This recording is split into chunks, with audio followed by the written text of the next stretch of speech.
안녕하세요. 반갑습니다. 법무법인 지평의 민창욱 Good 변호사입니다. afternoon. This is attorney at law Min Chang-woo of the law firm of Jipyong. I will give you the first presentation on mandatory human rights due diligence trends in Korea and outside.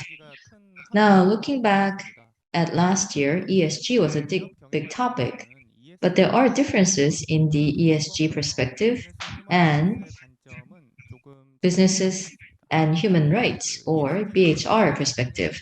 Now, in ESG, when a non-financial issue occurs, the focus appears to be on its potential impact on the enterprise value.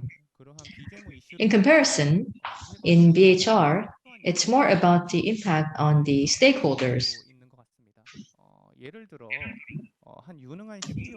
For example, let's say a very competent CEO was harassing a new recruit right out of college. Then, from the ESG perspective, such workplace harassment, this could be an owner risk or CEO risk or bullying risk. Then this could hit the company's reputation, the stock price could fall, leading the consumers to shun them. But then for the BHR perspective, it will look at the stakeholders perspective, so the employee's perspective. Now, for a young employee right out of college, workplace harassment could be painful and scarring for life. So BHR is about how to reduce corporate activities' adverse impact on individual stakeholders.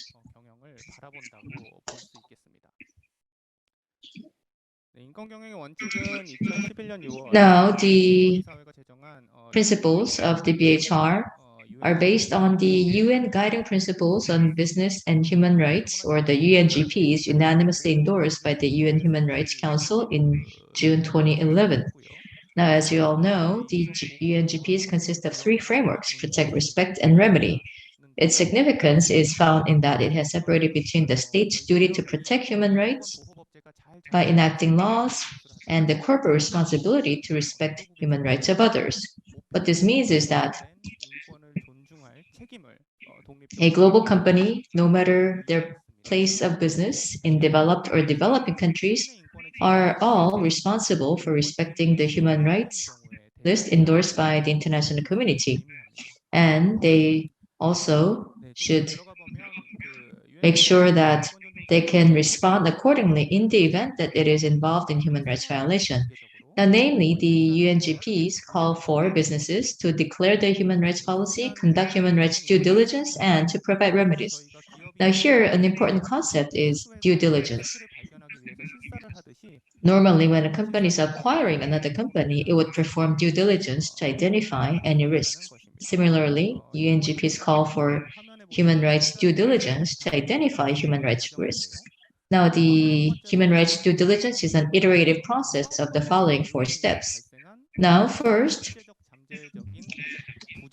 it is a process of discovering and evaluating all potential adverse impact on human rights caused by their own activities or as a result of their business relationships.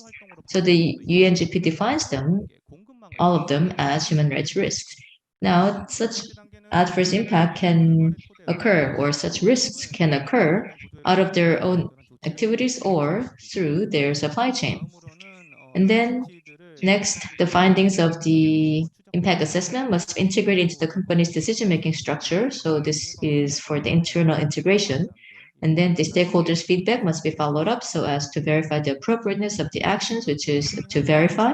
And such relevant information must be disclosed and communicated to stakeholders. Now, one issue here is the scope of the corporate responsibility to respect human rights. So this can also be a question of the extent of the company's involvement in human rights violation. So one case is where the company directly caused the violation. So the aforementioned example of workplace harassment is one example here.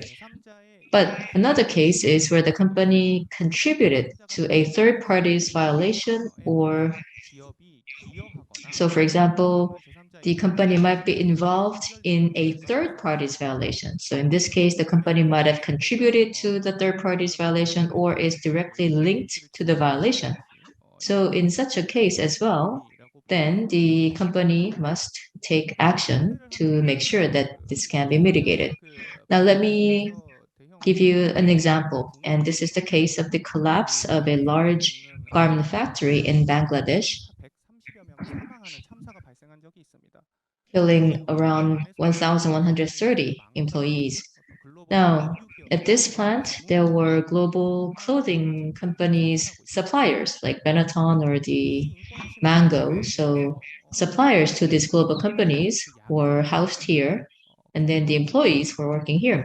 Now, of course, the party that directly caused this human rights violation may be the plant owner or the contractors who demanded work continuation despite the dangerous conditions. Now, then, in this case, can it be said that Benetton was responsible in this case? Now, it would depend on the specifics. So, if Benetton knew about the adverse environment but turned a blind eye, and more specifically, now there were reports of the concrete pillar cracking a few days before the collapse. But so let's say if they had been privy to this information, but still turned a blind eye and kept giving out their orders, then perhaps it can be deemed as contributing to the contractor's violation.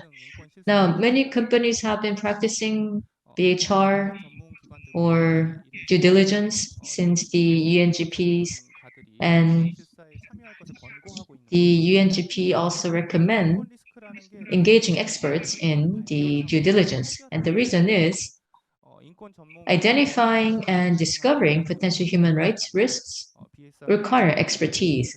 So BSR is also providing assistance to many different companies all over the world in the practice of their human rights due diligence. And now, more recently, we see that the legislations are now emerging in different parts of the world under the UNGP. Now, there are different types under the in terms of the legislation. So the first type is legislations that mandate due diligence on specific areas of human rights, such as forced labor, child labor, and conflict minerals. The second type mandates comprehensive due diligence on the human rights list. So one example is the German Act on supply chain due diligence.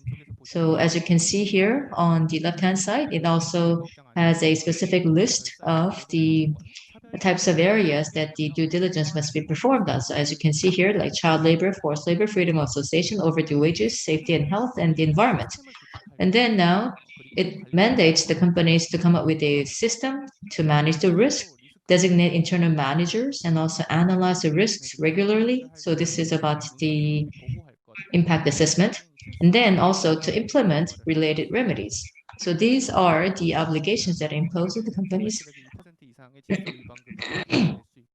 And violation of the due diligence obligation may be subject to a penalty of up to 2% of the company's total revenue.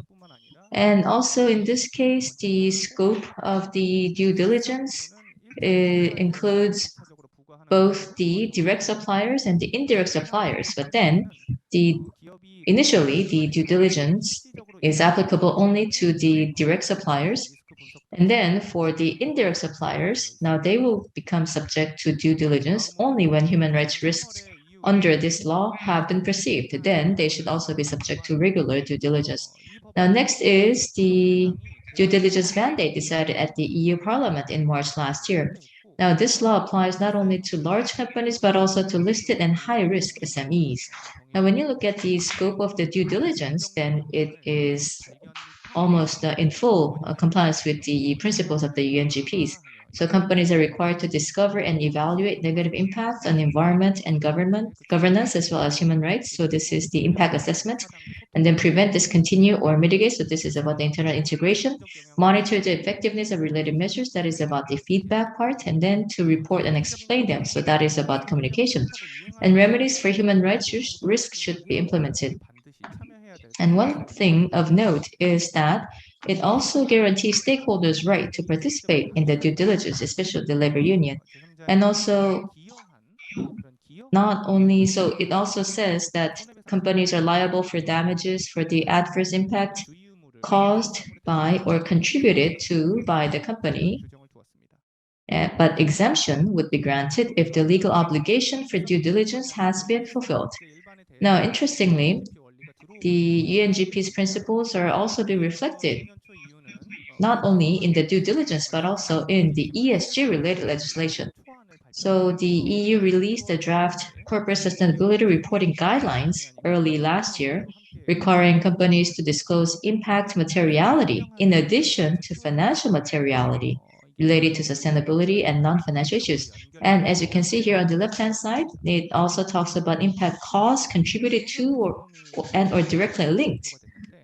And then also, the EU released a draft report on taxonomy in July last year to classify socially sustainable economic activities. And the key basis for this taxonomy is the UNGPs.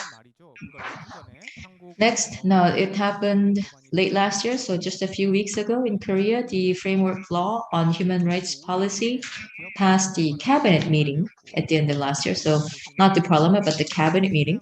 And then now chapter 5 includes business and human rights and it also specified that it specifies the principle that companies should not engage in or contribute to human rights violations, not only through their own activities, but also through their business relations, that is, third parties.